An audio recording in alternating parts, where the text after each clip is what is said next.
Guess who's back? That's right, dear travelers. Your worst nightmare has returned.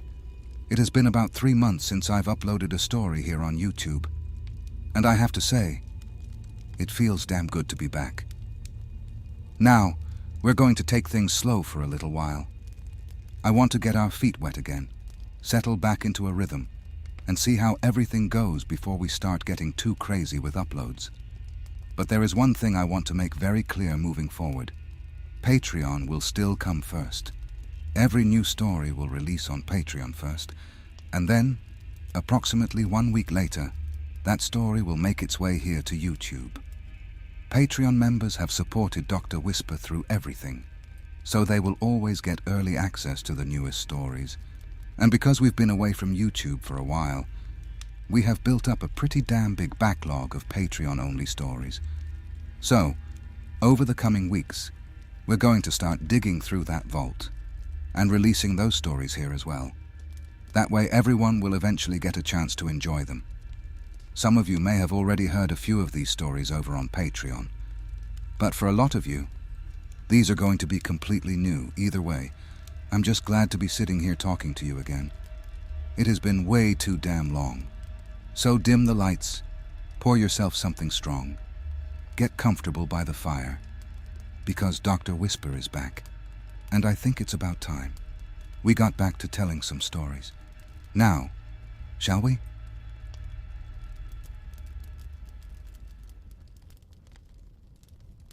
Let's get into today's story. And trust me, this one is something special. Do you remember Zeke? Ezekiel Blackwood's son, the Cryptid Gunslinger.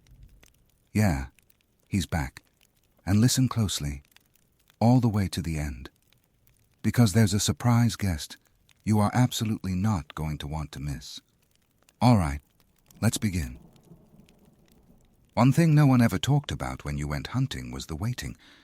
It's a job that requires more patience than anything else. Some men, when you ask them what makes a great hunter or warrior, would mostly say strength, or cunning, or reflexes, or reliable weapons. The more religious hunters will say, all you need is God on your side. Don't get me wrong, those all come into play. But patience, that really separates a great hunter from someone out to hog all the glory. Hunting is a time-consuming and sometimes mind-numbing process. Often you walk away with nothing except blisters on your feet and a wasted day. But me, I'm patient. It's a skill that has taken a lot of time to cultivate. The hardest thing to do on a hunt is cover up your own scent. The things I hunt can smell a human from a good distance away. And if there's one thing humans are good at naturally, it's stink. That's what makes us so easy to hunt, but also to avoid. I've learned some tricks, though. I've been masking my scent by placing rotting animal carcasses around the location I'm hunting. The smell of rotting meat can help camouflage my own smell. That and spraying myself down with skunk smell after a bath. But I get sick of that quickly, as does everyone else who might come into contact with me. I've been on the trail of something that has been skulking around the perimeter of my town for the last month. The missing cattle reports have given way to missing dogs, and now to missing people. 2 teenagers, 2 lovebirds, had gone missing. The police and the local paper are convinced they simply ran off together. Their parents are not, and neither am I. 15 and 16 is too young to run off and get married even if they were able to forge documents. And when I investigated their favorite rendezvous point, I'd found the telltale tracks of something large and bipedal, small traces of blood and hair as well. Wherever the teens were now, I was certain they were not alive. A dogman will start hunting humans for 2 main reasons. The first being that humans have ventured too close to its hunting grounds, and the dogman happens to be hungry. The second reason is that the dogman is too old or injured to hunt anything else. Humans are easy to hunt, and a starving animal has no preferences. It's much easier to take a human when its back is turned or we're distracted or asleep. It amazes me that we've made it so far as a species. Sometimes I think the only thing that saved the human race is that human meat doesn't taste particularly good. Two teenagers weren't going to keep this thing fed for long, so I had to act quickly. Tracking it to its lair during the day would be the best option I had for taking it by surprise. Dogmen were nocturnal hunters, their peak hunting times during the early evening. Once they had hunted and fed, they'd return to their nest and sleep. Even then, they're light sleepers. I needed to travel light but carry enough firepower with me to ensure I could kill the thing. I had my weapons, battle-tested and reliable.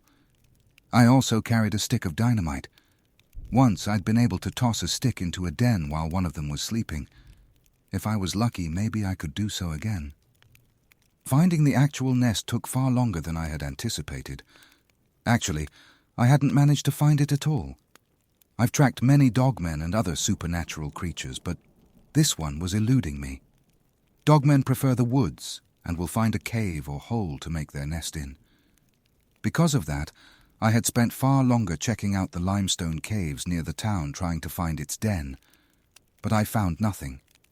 Part of me had hoped that the thing had moved on, or if it was old or injured, it had died from its wounds.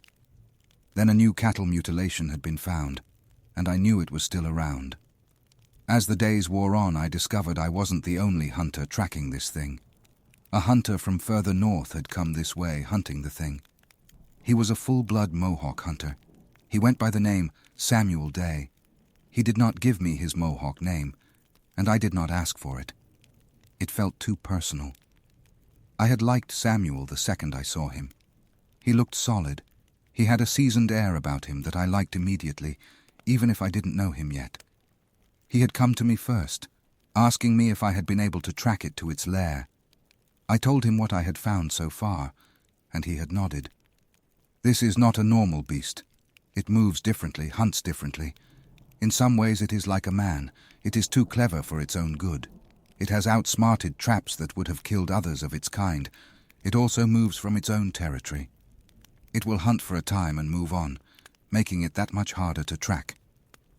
He explained with a dark look in his eye. I had started to ask how many of his people the dogman had killed, then thought better of it. I nodded at that information, all the while feeling a chill creep up my neck. Unpredictable is not good when you're hunting something as lethal as a dogman. The few advantages we had were that these things followed certain patterns you could track. If this thing deviated from that, then I was back to square one. Do not worry. I will kill this thing. I will bring its head and hide back to my people. I simply wanted to meet with you to see what you had learned, he said, standing and nodding at me. I only wish I could have been more help. Do you want company on this hunt, Mr. Day? I had asked out of courtesy, though I felt I already knew his answer. No, I hunt alone. It is better that way, but I wish you luck wherever your journey takes you, Samuel said with another nod. And then he was gone. I watched him mount his horse and trot off into the proverbial sunset. In my heart I wished him all the best, though I had a sinking feeling as I watched him fade into the distance. I didn't see or hear from Samuel again. I was not worried. He said he hunted solo, and I highly doubted he'd show up just to show me a severed head. Then 3 days later, the dismembered body of a Native American man was found. No sign of his horse either. The authorities couldn't have cared less if they tried. To them, and sadly most of the people in our town, it was just one less Indian. His body was unceremoniously buried in a pauper's grave and promptly forgotten. I had no idea if his next of kin had been notified yet, but I resolved I'd find them and tell them of Samuel's passing. I began hunting for the creature's lair again. The words from Samuel echoed in my head as I saddled my old mare Marigold to continue scouting. He had said that this thing was more like a man than a beast. So, maybe I needed to hunt this thing like it was a man. I brought my map with me and went back to the site of the first killing. I laid out the map and started plotting out the locations of the killings, both human and animal. I found that the killings were all very close to some ranches and farms that lay on the outskirts of town. A chill ran down my spine as I traced the lines with my finger. These farms were opposite of where I had been searching. I had never thought to search near farms or human habitation, because dogmen naturally avoided places where humans gathered. Dogmen hunt, then retreat to the safety of the woods. At least normal dogmen behave that way. If this thing was not acting normally, it stood to reason that it would deviate in other ways. The day was still young, so I loaded Marigold back up, and we went scouting these farms. The first one we came to was a working and thriving ranch. Even from a distance I could see the workers in the field, and a fair amount of cattle grazing. If a dogman was close, the cattle would surely smell it. Cattle would always behave strangely when they were around, so we moved on. The next ranch was the same. People out working and animals grazing unbothered. I continued. My horse was getting restless and the sun was getting low. I hadn't brought enough provisions for both of us. I honestly didn't know what to plan for when I set out today.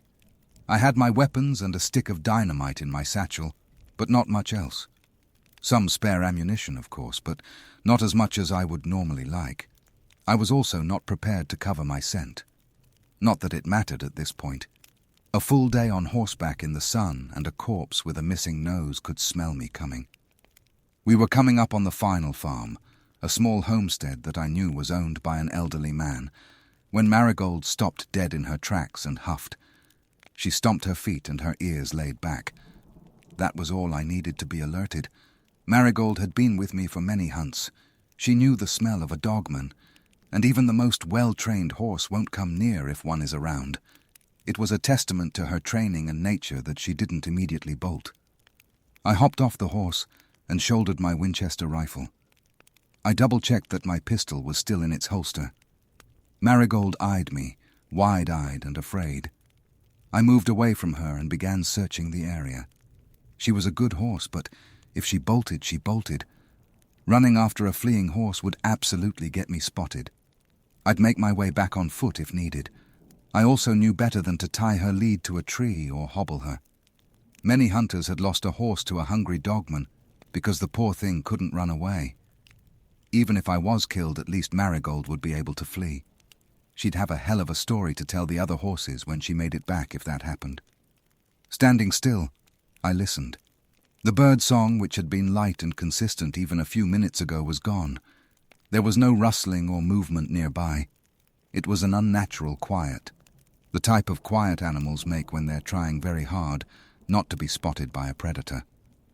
I crested the small hill that surrounded the property and crouched down. I knew something was wrong immediately. My stomach dropped as I surveyed the small farm. And it was small, only a few acres surrounded by relatively flat farmland at the bottom of a hill and some sparse woods. It was utterly silent. The house held the stillness of a place that was devoid of human life. There was no livestock around. I had a quick look, and I knew this place had housed some goats and chickens. But there was nothing. The garden to the side of the home was overgrown, and the vegetables had been left to rot. It was so still, as if anything living down there was afraid to breathe. I found my nest, and it terrified me. In all my years I had never heard of a dogman making a den in a house, and I knew for a fact it was not an abandoned farm either. Someone still lived here, or lived here until recently. I had seen the man who owned the place in town a few weeks prior picking up supplies. A solitary man who rarely spoke and seemed to enjoy his privacy. This creature must have killed the man and claimed his home, picking off the goats and chickens till they were gone, which explained why it had hunted other farms and eventually people. It was clever and malicious. It had used livestock like its own private pantry, until it was all eaten. I could finally understand why Samuel Day had said it behaved more like a human than a dogman. Looking up at the sky, I knew I had a good 2 hours before nightfall. The sun, though still bright, was lowering in the sky. A dogman should be sleeping at this hour. But that might not matter at all, since this thing was not behaving normally. I looked around and behind me, almost as if I suspected the thing was sneaking up on me. I made a decision, and I approached the home cautiously. My rifle raised and my footsteps light, my eyes and ears alert to any sound or movement. As I approached the house, the smell hit me. I wrinkled my nose involuntarily. Something was rotting. And those things rotting were human, or at least parts of humans. Rotting human flesh has a distinctive smell that you pick up on in this line of work. Something about rotting human flesh smells worse than an animal. Of course, that could be all in my head. I stopped beside the front door, which was firmly closed, and listened. I heard no movement from inside, which didn't mean much. Just that whatever was inside was not human or a normal animal. Dogmen have an unnatural stillness about them when they choose to stay still, as if they're statues. I have had a few take me unaware simply because I couldn't hear their movements. If I opened the door, it would absolutely make noise, and if I was lucky enough to catch this beast sleeping, that would wake it. I carefully walked around the side of the small cabin to climb back up the hill and weigh my options. I glanced at the sky. Still plenty of sun. I needed to make a choice now. I could hop on Marigold and come back during the noon hours when it was more certain this thing would be asleep. That being said, if it went out hunting tonight and killed another person, that would be some guilt I would have to live with. The farms closest to this place all had children. What if one of them were its victims tonight? That final thought made my decision. Keeping my rifle raised and my eyes on the home, I walked as carefully as I could back to my horse. I was thanking my past self profusely for thinking of packing the one stick of dynamite I owned. I was going to take it and toss it into the home. After I looked in to see if the creature was actually in there, of course. I would light the fuse and run. If the initial blast didn't kill the thing, my rifle and pistol would finish it off. The cabin was far enough away from other settlements, so they might not hear the blast. And if they did, it would take them time to saddle up and come investigate, if they wanted to do it at all. It'd be dark by then, and most folks wouldn't risk riding in the dark. Too risky to twist your horse's ankle in the night. Marigold was more or less where I had left her. She eyed me with wide eyes as I approached, almost like she was expecting a blow. Her nostrils flared as I got closer, and I held out a hand to reassure her. "Easy, girl. I'm just getting some things out of the saddlebag, and then we'll be on our way." I gave her neck a gentle rub, and then I realized I had another dilemma on my hands. Once the dynamite went off, the sound would make Marigold bolt, and then I'd be on foot in the dark miles from home. And if I still needed to shoot the damn thing, that might also drive her off. She was a good horse and well-trained, but still she was a horse. Her sense of self-preservation would win out. I stared at Marigold as if she might have the answer. She huffed at me and shook her head against the flies. I would have to tie her reins so she wouldn't be able to run. She was a good horse, but I knew that she would be startled after all that noise, and she might be hard to handle. But if everything went to shit, then I would have also served up a nice horse dessert to a vicious dogman. I rubbed my temples, and for the first time in my life, felt like I might be too old for all this, or too sentimental.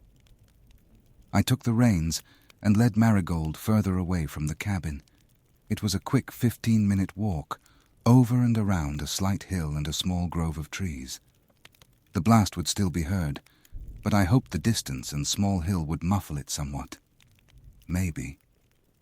Marigold looked at me with as much betrayal as a horse could muster as I tied her reins to a tree. I rubbed her neck in apology before making my way back to the cabin. "I'm sorry, girl. We'll be heading home soon. You might hear a pretty loud commotion, but I want you to stay as calm as you can. I won't leave you here, I promise," I said, giving her one final pat on the neck. She looked at me with suspicion, then turned her attention to the grass under her feet.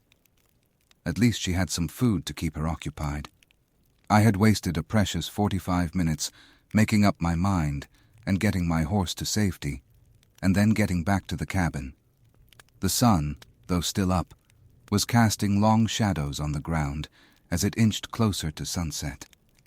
The cabin still looked as quiet and dead as ever, but now it looked ominous. But I was committed. If the beast was in there, I needed to kill it now. If I turned tail and ran, it would hunt me in the dark. Hell, if it wasn't in there like I was hoping, I'd still be a sitting duck for it if its nest was elsewhere. We'd be vulnerable in the dark, Marigold and me. We'd be easy pickings, since neither of us could see in the dark. I inched closer to one of the open windows. There was no glass or shutters, to protect the opening from the outside elements. It yawned, black and uninviting. I peeked inside. There was enough light that I could make out the interior. On the floor were the broken remains of furniture and crockery. Bones. There were bones everywhere. A human skull grinned up at me from the floor, its empty eye sockets looking like they were pleading for help. I glanced at the far wall, only to see a giant mass dimly outlined in the fading light. It was still, and as I listened I could hear the gentle rasping of the sleeping monster. I ducked back down and took a few deep breaths to calm myself. No matter how often I did this, the fear would be there. Perhaps that was a good thing. Fear kept you on your toes. I set down my satchel and took out the stick of dynamite. I had to shoulder my rifle, and I'd never felt more naked by doing anything in my life.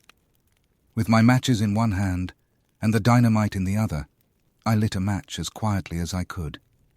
In the stillness, it sounded like a gunshot. I lit the fuse and stood up, rearing my arm back to toss the stick into the home. And I came face to face with the dogman. It growled at me, the low, deep reverberation that I felt in my bones, just as much as I heard it in my ears. The only thing that saved me at that moment was the narrowness of the window. It was far too small for the beast to push through, though it seemed like it was trying. It was huge, larger than any that I had hunted before. It reminded me of the size and bulk of a full-grown bull elk, and its eyes were a sickly light yellow. At first I thought it was blind, the yellow so light I nearly missed it. Most dogmen have eyes the color of citrine, not this one. Its eyes were the color of sun-bleached bone. It tried to force its way through the window again. The wood around the frame groaned and splintered. I couldn't toss the dynamite in since the opening was blocked. Instead, I dropped it and ran. There was nowhere else to go but around the house and hit the dirt. The dogman let out an ear-piercing howl, and I rolled into a ball and covered my ears. A second later, the dynamite went off. It was all-encompassing and terrifying, like being momentarily stuck in a tornado. I lay stunned. For how long I wasn't sure. It was probably only a minute at most, but while laying stunned on the ground, it felt like an eternity. My mind was screaming at my body to move, to run and take cover and shoulder that rifle, and be ready for that thing if it survived. But my body wasn't able to respond. It was stunned into paralysis by the blast. There was debris everywhere. I looked down and saw several large wooden splinters sticking out of my leg. The pain hadn't hit yet. Blood was slowly soaking into my pant leg as I watched. I reached down and pulled the pieces of wood out of my leg. I felt my face, checking for blood or debris. There was nothing. Just a small dust cloud obscuring everything. I crawled a few feet, taking a few deep breaths. Then I stood and turned. I was wobbly on my feet, and I mentally cursed myself for not recovering faster. I staggered backwards and brought up the rifle. I was shaking, from the shock of the blast most likely. I walked backwards several more feet, putting some distance between me and the cabin. The cabin let out a tired groan as it collapsed inwards from the explosion. The wood frame and beams collapsed in on itself in a tired sigh. My ears were ringing, so I had to rely on my eyes. There was nothing. No movement came from the now collapsed home. Still, I waited. I wasn't going to count my chickens till they hatched, so to speak. I would give it a few minutes, then I would start trying to clear some of the debris so I could get a clear look at its corpse. Then I was going to put a few rounds from my rifle straight into its skull. And then I was going to empty my pistol into the thing's heart, just to be extra sure. A small fire had started. The smoke was thick and black and slowly spreading. There must have been something flammable in the cabin that had caught fire. Lamp oil, most likely. God bless kerosene. I relaxed slightly, my body reacting before my brain could. Surely it was trapped in there, and if it was alive, it was about to be cooked. It solved several problems, actually. It got rid of any evidence of the monster's existence. Even if anyone went looking in the ashes later, all they'd see were some bones. I let the tension in my body relax. As the seconds passed and there was no movement from the cabin, I thought maybe the dynamite had done its job. My breathing started to slow and steady. The ringing in my ears was starting to subside, and I let myself hope. And then the beast exploded from the bowels of the collapsed home. It roared as it shoved away the broken beams and bits of wall. It let out a painful howl and swiped at its own head, as if trying to clear it. It ran into the small yard and shook itself like a dog emerging from the water. Its whole body was peppered with splinters that coated its hide, making it look like some kind of demented porcupine from hell. A large section of its fur and skin had been burned away or blasted from the dynamite. It oozed, red and hot, and stomach churning. Its head was unscathed somehow. It must have ducked away just in time to avoid most of the blast. It shook itself again and let out a pained gargle. I brought up my rifle and got 2 shots in rapid succession. My bullet hit it in the back and high up on the shoulder, too far from its neck and head to be a kill shot. It turned, its sick yellow eyes focused on me, and it leapt. The fact that the thing was still in shock is probably what saved me. I was able to shoot it again, high up on the front of its chest before it landed beside me. I had stepped out of the way at the last second. I could smell its rank and charred flesh as it landed next to me. It hit the dirt and stayed there, but only for a moment. It moved right as I lined up a kill shot to its skull. The shot went wide, but it hit its paw, taking off several of its clawed fingers. It made it stumble, but it lunged at me, momentum carrying it forward even as it stumbled. It head-butted me into the ground. I hit and rolled, but lost hold of my rifle. It was at that moment that I realized I was a dead man. My rifle was the weapon with the stopping power. I might get a lucky shot with my pistol, but I only had 6 shots, and I knew for a fact that I wouldn't have time to reload. Why didn't I bring a backup pistol? Why wasn't I more prepared? I cursed myself and my short-sightedness, and then I thought of Marigold. My poor horse was tied up and waiting for my return. I could imagine the poor horse's terror as a bloody dogman made its way slowly and leisurely to her. I could imagine the terror as she realized she couldn't run. Would she smell my blood on the thing's breath? Would she know what had happened to me and panic? The dogman did not charge me, but regarded me with its pale eyes. Its lips peeled back, and something that sounded terrifyingly like a chuckle escaped its lips. A wave of revulsion washed over me. In all my years, I had never heard a dogman make that noise. I had never heard one of them sound even remotely human. It seemed sure of itself now, as if the outcome was already decided. And maybe it was. I had 4 shots left, and unless I got lucky, I was a goner. I brought up the gun, and the dogman's arm darted out and hit me in the side, sending me spinning into the dirt. I held on to my pistol, and I let loose a 3rd shot. This one went wild. The dogman let out another human-sounding chuckle. My insides felt like they had turned to mush, and I spat up blood. I lay there on the ground, feeling like a rag doll. 3 shots left. I wasn't going to make it. But I couldn't give up yet. Not until this cylinder clicked on empty space. And even then, I could toss the empty pistol at the thing's face. I thought of my father and my mother. My rifle. Where was it? I saw it, right next to the dogman. It might as well have been on the moon. There's no way I could reach it without ending up a corpse. The dogman sat back on its haunches, a move I'd never seen another one of them do. Something else that made it seem more human than I liked.